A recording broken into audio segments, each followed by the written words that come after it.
Have you seen this video? We're entering an era in which our enemies can make it look like anyone is saying anything at any point in time. What at first appears to be former President Barack Obama. You see, I would never say these things, at least not in a public address, but someone else would. Someone like Jordan Peele. Actor and filmmaker Jordan Peele digitally morphing into our former president.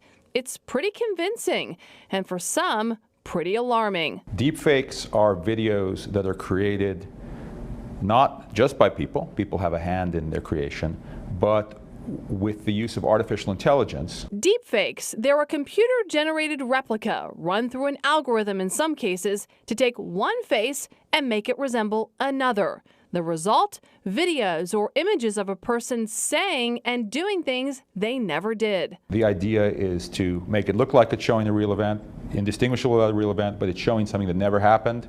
It's showing people doing things they never did. Mark Blitz is a law professor at Oklahoma City University School of Law and recently wrote an essay about deepfakes and the First Amendment. He says deepfakes may be detectable to the naked eye now, but he says these high-tech forgeries are only getting more sophisticated. The feeling is it won't be all that long before the technology can produce videos that are identical to the real thing and that even the best detection methods can't distinguish from the real thing. Elections are prime targets for deepfakes. It's conceivable someone sympathetic to one candidate would create a deepfake showing the candidate's opponent saying terrible things that do cost them votes, but that they never really said. Blitz says the Defense Department is already working on methods to counter deepfakes, and lawmakers like Oklahoma Senator James Lankford are also taking notice and sounding the alarm. Chairman, I want to follow up on a statement that Senator King was mentioning as well about deepfakes. Senator Lankford spoke in the fall to the Senate Intelligence Committee. That's something I've spoken to both of you about before in the past. He called on social media giants like Facebook and Twitter